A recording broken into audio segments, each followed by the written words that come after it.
Bonjour à tous, ravi de vous retrouver dans Smart Job, votre rendez-vous emploi RH Management, débat, analyse, expertise et vos rubriques habituelles évidemment. Bien dans son job, quelle carrière pour les enfants placés à l'aide sociale à l'enfance? C'est une étude qui est passionnante, elle est portée par France Stratégie et on en parlera dans quelques instants avec Bénédicte Galtier, adjointe au chef du département politique sociale justement chez France Stratégie.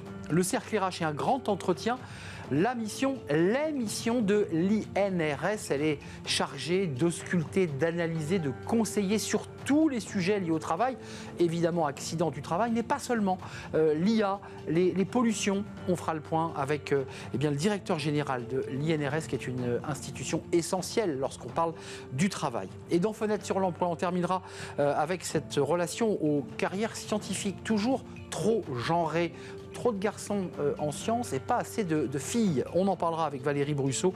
Elle est présidente de Elle Bouge et elle promeut évidemment les carrières scientifiques pour les femmes. Voilà le programme. Tout de suite, c'est bien dans son job.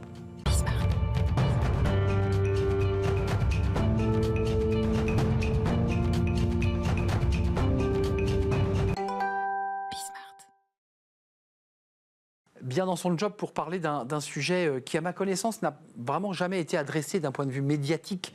La situation de ces jeunes placés à l'aide sociale à l'enfance, qui sont d'ailleurs pilotés par les départements français. Que deviennent-ils? Comment font-ils leurs études? Font-ils des études longues et supérieures? Et on le découvre dans cette étude, ce n'est pas le cas. On en parle avec vous, Bénédicte Galtier, adjointe au chef du département politique sociale chez France Stratégie. Je rappelle que vous êtes l'une des co-autrices de Politique publique en faveur de la mobilité sociale des jeunes. Ça, c'est important de le préciser. Et cette étude, qui nous dit quoi en résumé? Elle nous dit que le parcours chaotique de ces enfants, qui deviennent ensuite des adolescents pour devenir des adultes, après 18 ans, ils n'ont pas des parcours scolaires qui les amènent à avoir une vie professionnelle épanouie. Est-ce que je résume bien les choses ? Oui, vous résumez bien les choses. Je crois que le principal message à retenir est que les jeunes placés à l'aide sociale à l'enfance accèdent très peu à l'enseignement supérieur. Je voudrais juste vous donner 2 chiffres. En 2015, une enquête a été réalisée auprès des jeunes placés à l'aide sociale à l'enfance, l'ASE. Ils avaient en moyenne 20 ans. Seuls 12% avaient un baccalauréat général ou un diplôme de l'enseignement supérieur. La même année, au même âge, la proportion était de 40% pour l'ensemble des jeunes. Autrement dit, les jeunes placés à l'aide sociale à l'enfance étaient 3 fois moins nombreux que les jeunes de leur génération à avoir un baccalauréat général ou un diplôme de l'enseignement supérieur. Difficulté principale de ces jeunes, c'est l'origine même de leur placement, difficulté familiale, enfants maltraités, enfants battus, agressés sexuellement ou parents déficients qui décident de ne plus s'occuper de leurs enfants et donc de les confier à l'aide sociale à l'enfance, qui fait un départ très chaotique et même un rapport compliqué à la notion d'études et de réussite. C'est très sociologique. Oui, je crois qu'on peut évoquer 3 facteurs qui expliquent ces parcours scolaires heurtés. Le premier, comme vous l'avez évoqué, le contexte familial qui a conduit au placement. Les jeunes ont pu être victimes de négligence parentale ou de maltraitance, de violences, qui provoquent de nombreux troubles, des troubles cognitifs, des troubles psychiques, comportementaux, émotionnels. Et naturellement, tous ces facteurs entravent la réussite scolaire. Alors, un mot quand même, parce qu'il faut rendre hommage aux ministres quand ils font des lois intéressantes. Le ministre Taquet, Adrien Taquet, qui s'occupait justement des jeunes et qui avait fait cette loi qui, il faut le dire, le coup près pour un jeune placé à l'ASE, c'est 18 ans. L'institution, l'État l'accompagne jusqu'à 18 ans, puis ensuite, il est livré à lui-même. Et la loi Taquet permettait justement de poursuivre cet accompagnement. Où en sommes-nous quand on lit votre rapport? On se dit peut-être qu'on n'a pas encore les effets de la loi, mais ça ne fonctionne pas bien.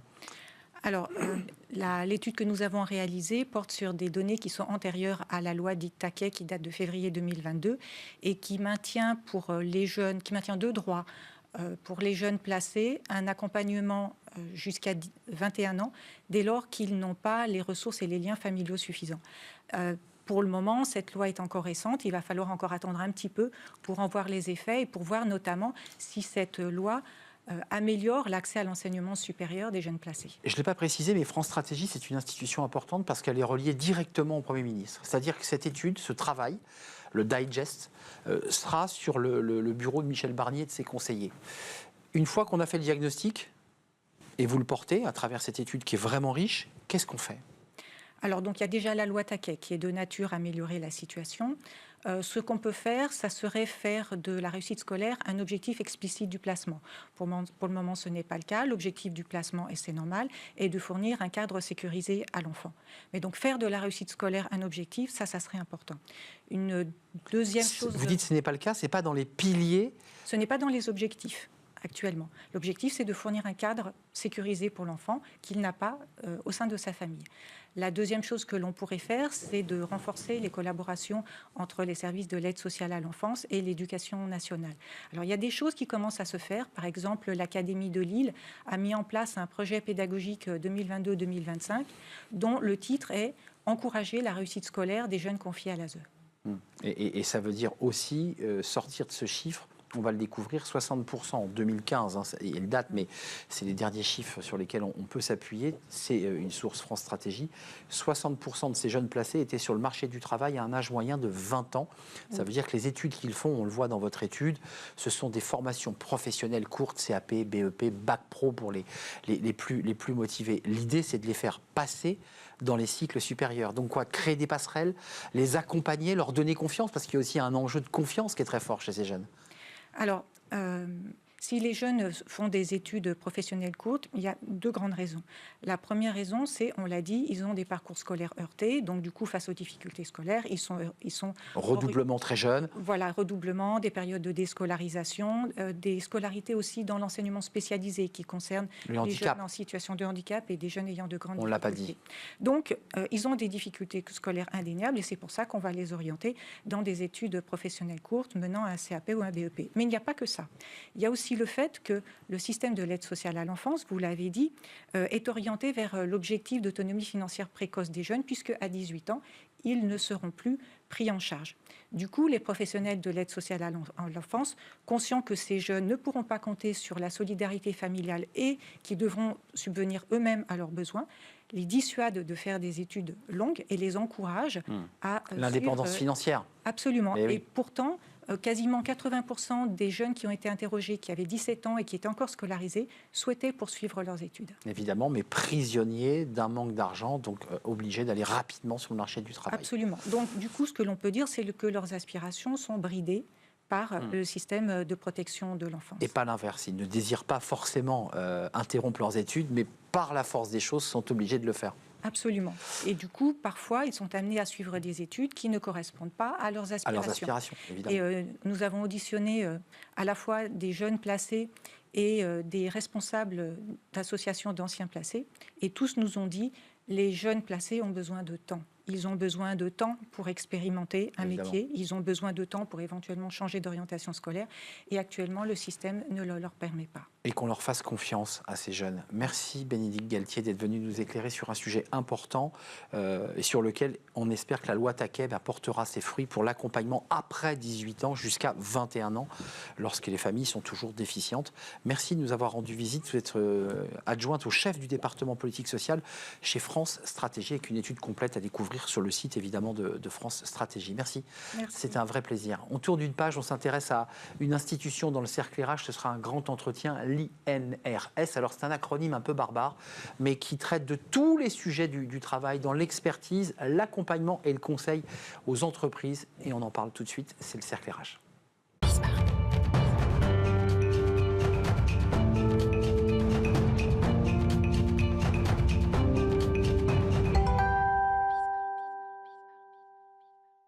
Le cercle RH est un grand entretien aujourd'hui pour mettre en lumière une institution, l'INRS.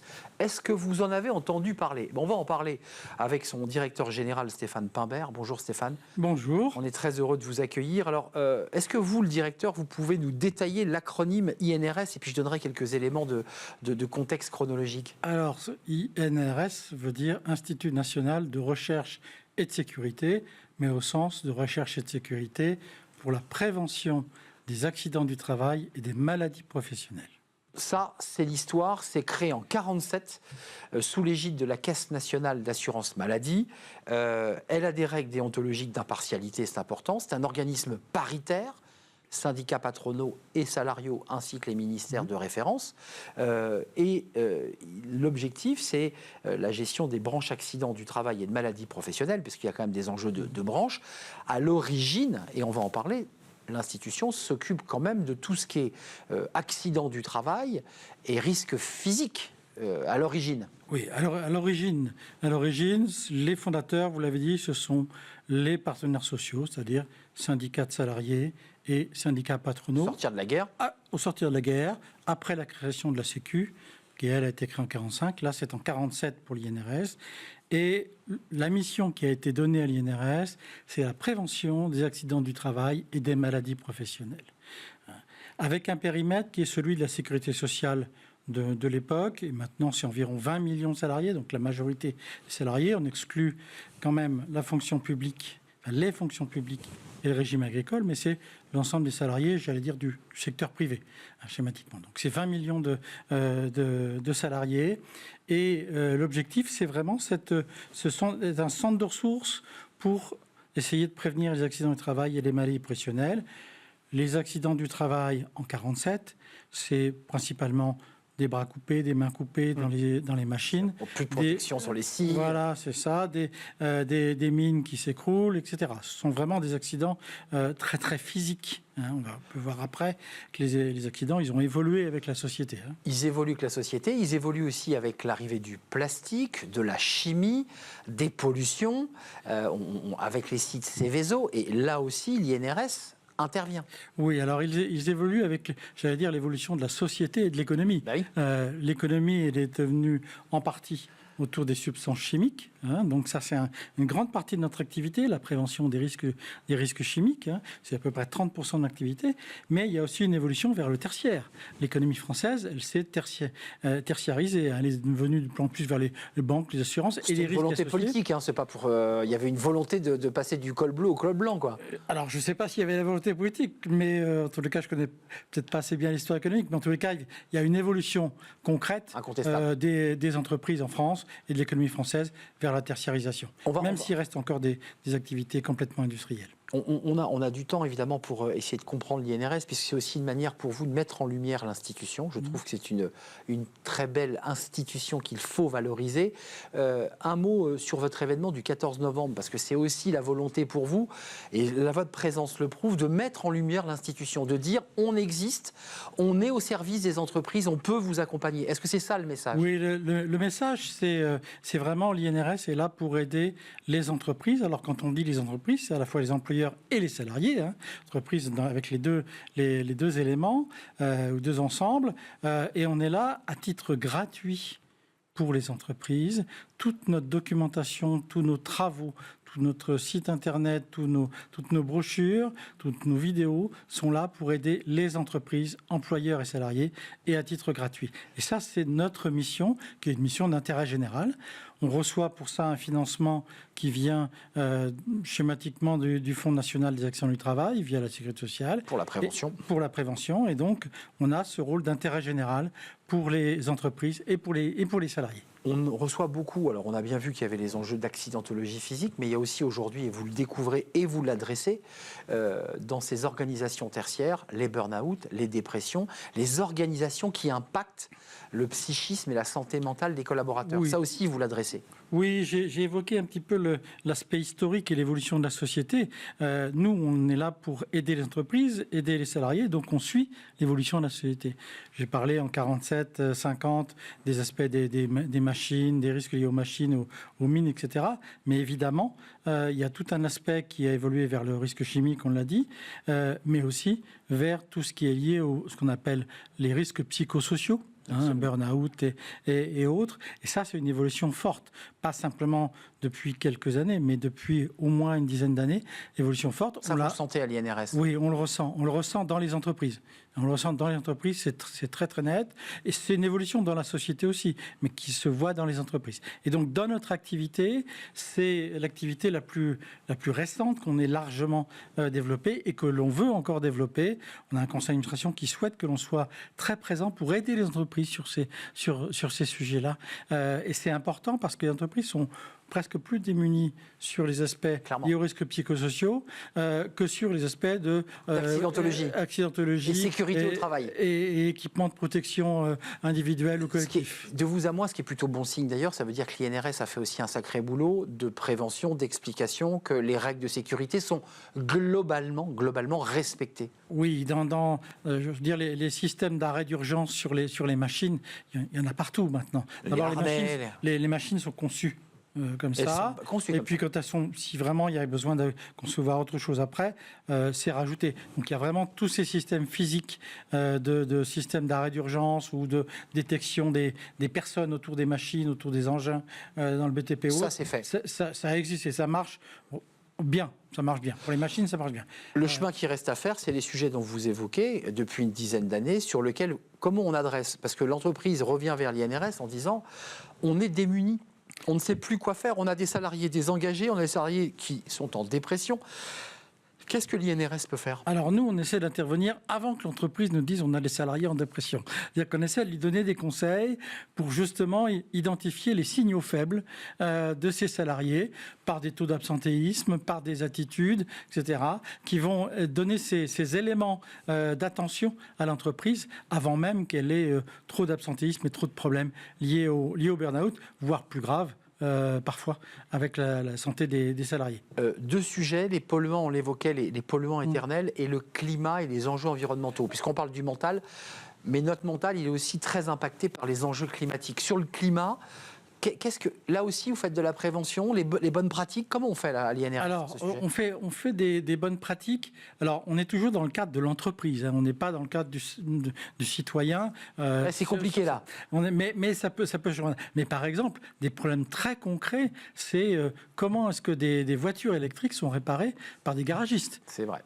Qui eux, avaient l'habitude d'être réparés On a traité le sujet il y a quelques jours. Donc, on leur donne les conseils. Comment est-ce que des parkings gèrent les voitures électriques? Comment est-ce qu'on gère l'entretien des éoliennes sans prendre de risques? C'est un moteur qui est à 100 mètres de haut. C'était novateur quand ça a commencé à arriver. Maintenant, on sait faire. Hein.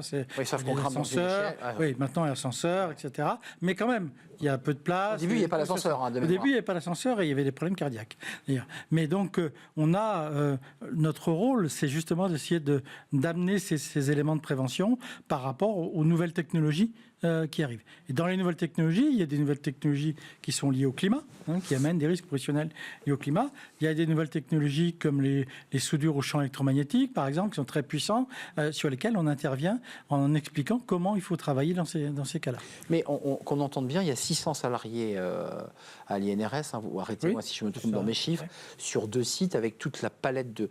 Vous apportez du conseil et de l'accompagnement, on est bien d'accord, puisque vous n'êtes pas là pour sanctionner, c'est pas vous qui dites, attendez, vous n'avez pas mis votre harnais, ça marche pas. C'est pas votre boulot, non, bien clair. Il y a des institutions qui font ce travail-là. Il peut y avoir l'inspection du travail, évidemment, qui a ce rôle-là. Il y a les caisses régionales de santé au travail, les CARSAT, qui ont ce rôle-là aussi, d'aller dans les entreprises, de conseiller les entreprises. Nous, on est plus le centre de ressources qui va informer et qui va donner des conseils. Alors, conseils, encore une fois, toujours à titre gratuit. On n'est pas un cabinet de conseil, mais dans un but d'intérêt général, expliquer aux entreprises ce qu'il faut faire pour essayer d'éviter ces maladies professionnelles et accidents du travail. L'événement du 14 novembre, pour vous, c'est quoi l'esprit? C'est de donner de la visibilité à l'institution? L'événement du 14 novembre, c'est de réfléchir à ce que seront les accidents du travail ou la santé au travail dans 20 ans, 30 ans. C'est-à-dire à quoi est-ce qu'on doit s'attendre dans 20 ans, 30 ans. Et ça, on le fait avec 22 pays. Il y aura 22 nationalités qui seront représentées, et américains, anglais... on réfléchit ensemble. On réfléchit ensemble, et qu'est-ce qu'on voit venir sur la santé au travail dans les 20 prochaines années. Sans déflorer l'événement du 14, vous avez déjà une petite idée de ce qu'on voit venir. On parle du climat, on évoque l'IA, qui va être un élément très central dans la vie des collaborateurs. Est-ce qu'on a déjà un peu de prospective sur les enjeux, sur les impacts sur les collaborateurs ? Oui, alors sur les collaborateurs, oui, et puis surtout sur la prévention. C'est-à-dire qu'on commence à voir l'apport de l'IA sur la prévention. Tout ce qui est éléments de données de prévention, éléments sur les maladies, Comme outil. sur les accidents, comme outil, surtout. C'est surtout cet élément-là qu'on commence déjà à voir très, très, très concrètement. Donc pour avoir une analyse encore plus fine grâce à l'IA, à la data. Surtout plus performante. Plus fine, mais surtout beaucoup plus performante, puisque les données seront apportées par la data. Un dernier mot sur ces fameux polluants éternels. Alors, comment vous faites? Parce que là, on a une photographie sur ces polluants éternels qui inquiète de plus en plus le grand public. On ne peut pas interdire à une entreprise de ne pas utiliser ce produit parce qu'elle vous explique que si elle n'utilise pas, elle met la clé sous la porte. Enfin, globalement, c'est un peu ça l'idée. Je vous vois pas sourire là. C'est pas tout à fait, on ne peut pas interdire, parce qu'on peut quand même interdire certaines substances, enfin pas nous, INRS, mais les États peuvent interdire certaines substances. Nous, on peut indiquer à l'État qu'on a fait des études sur tel ou tel produit utilisé dans telle entreprise, enfin dans telle industrie, et indiquer qu'il est dangereux pour la santé des salariés. On peut également indiquer à l'entreprise comment protéger, soit collectivement, soit individuellement, ces salariés. Ça, soit par des systèmes collectifs, soit par des systèmes individuels. Donc ça, on peut aider l'entreprise par rapport à ça. C'est pas nous qui interdisons, mais on peut donner les conseils pour éviter les maladies professionnelles qui vont arriver et qui, dans ces cas-là, sont très souvent des cancers avec un décalage souvent pour les salariés. Vous ne m'avez pas répondu. Le 14 novembre, vous allez vous connecter avec 22 autres pays. Ils seront présents en grande partie. En grande partie, quand je dis se connecter, c'est connecter les cerveaux pour penser demain. Oui. C'était pas de la visio, même si on a fini par s'y faire. Oui. C'est quoi les grands sujets sur lesquels d'autres pays développés comme le nôtre commencent à réfléchir comme risque potentiel ou futur sujet essentiel? Futur sujet, il y a l'IA pour tout le monde. D'accord, ok. Ça, il y a le climat. Et comme outil, pas comme danger. Oui, comme outil. C'est important de le préciser. Alors, le danger, on commence à se poser des questions par rapport à l'attitude des salariés, etc. Mais pour l'instant, c'est quand même comme outil. Voilà. Mais il y a tout ce qui est dérèglement climatique. Ça, c'est un vrai problème. On commence à s'en apercevoir dans la société. Mais on l'aura aussi par rapport aux entreprises. Et puis, autres produits chimiques qui vont arriver. Qu'est-ce qui va arriver comme produits chimiques? On s'est posé la question il y a quelques années des nanoparticules, par exemple. Exact. C'est quelque chose qui arrivait. C'était tout petit. Enfin, c'est tout petit, donc on pensait que c'était forcément dangereux. C'est pas forcément dangereux parce que c'est tout petit, mais il a fallu les étudier pour le savoir. Et les étudier au travail pour le savoir. Là, on va se poser exactement la même question pour ces substances chimiques. Merci Stéphane Pimbert de nous avoir éclairé sur cette belle institution. Vous l'aurez compris, le conseil est gratuit. Ce que vous recevez en formation, en documents, en apport aussi. Site internet. Qui est vraiment un outil essentiel lorsque vous voulez en savoir plus et vous poser des questions, parce que on se pose souvent des questions sur la sécurité. Et l'INRS est à votre service. Merci Stéphane Pimbert. Merci. Directeur général de l'INRS pour ce grand entretien. On tourne une page et on s'intéresse aux carrières scientifiques chez les femmes, carrières souvent trop genrées, trop d'hommes, pas assez de jeunes étudiantes. On en parle tout de suite avec notre invité.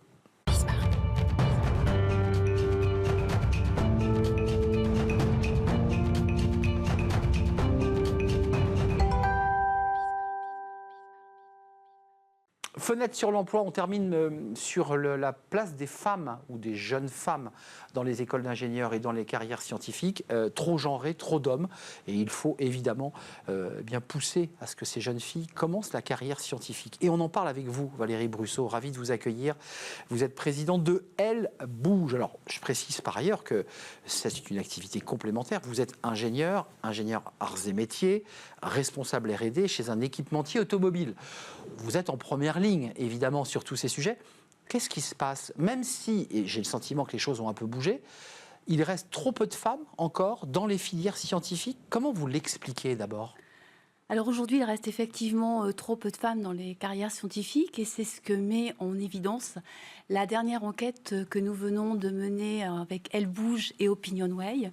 Enquête où il y a eu 6000 répondantes, près de 4000 femmes en poste dans les secteurs scientifiques en entreprise et 2000 étudiantes. 30% de ces femmes connaissant Elles bougent. Donc en fait, on est sur une vraie enquête qui montre l'état de la société. Et aujourd'hui, qu'est-ce qui se passe ? Il se passe que 82% des femmes aujourd'hui disent avoir été confrontées à des stéréotypes de genre durant leur carrière.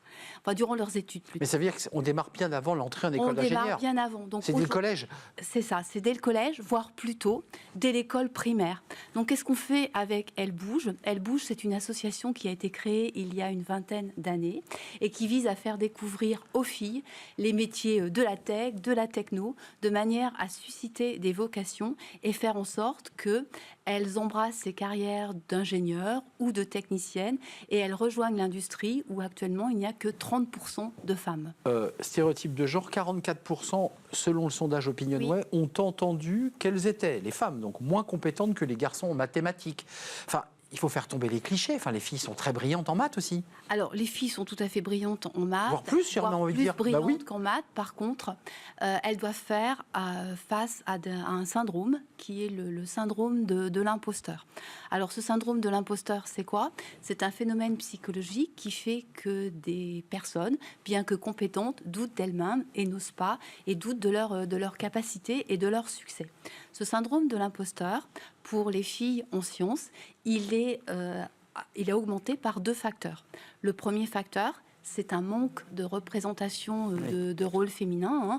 Il y a 24% par exemple de femmes dans les écoles d'ingénieurs. Oui. Mais c'est aussi le modèle que renvoie la société et des stéréotypes de genre qui perdurent dès le plus jeune âge, dès les prescripteurs d'orientation. Par exemple, mais vous l'avez connu, vous, ce phénomène ? On dit que la bosse des maths, elle est faite plutôt pour les garçons. Oui, j'ai connu ce phénomène. Moi, je suis d'une génération où il y avait de l'ordre de 5% de filles dans les écoles d'ingénieurs. Aujourd'hui, elles sont 24%.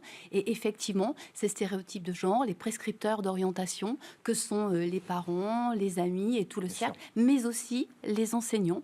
Il ne faut pas oublier le personnel enseignant, puisqu'aujourd'hui, il est démontré que, sans le vouloir évidemment, les professeurs ne vont pas enseigner la physique ou les maths de la même manière aux petites filles et aux petits garçons. C'est pour ça qu'avec Elles bougent, nous intervenons dès la primaire, dès le CE2, où on vient parler dans la classe, on vient déconstruire ces stéréotypes, on apprend à la classe qu'il n'y a pas de métier de fille, il n'y a pas de métier de garçon, il y a des métiers tout court, de manière à encourager les petites filles à aller chercher le potentiel en maths et en physique. Valérie, vous nous dites un truc qui est une bombe, vous dites on n'enseigne pas de la même manière, c'est-à-dire qu'il y a une sorte de biais inconscient. Il y a un biais inconscient, stéréotype de genre. Et c'est pour cela, d'ailleurs, que fort des résultats de cette enquête, Elles bougent fait 4 recommandations.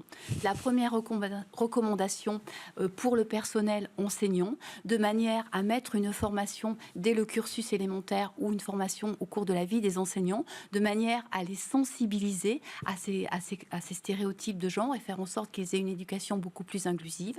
La deuxième mesure s'adresse au gouvernement, faire une journée nationale autour des stéréotypes, de manière à sensibiliser tous les prescripteurs d'orientation. Clairement. La troisième, c'est pour les écoles d'ingénieurs, de manière à favoriser le nombre de filles et de garçons qui entrent dans les écoles d'ingénieurs. Un numerus clausus, non, à l'instar de ce qui se fait sur la loi, pour ne pas dire quota. La loi Rixin, pour ne pas dire quota. Et le dernier, à l'attention des entreprises, on parle de formation obligatoire à la sécurité. Nous demandons une formation obligatoire au genre, à la responsabilité sociale d'entreprise, à tous les niveaux de l'entreprise, de manière à ce que celle-ci soit plus inclusive.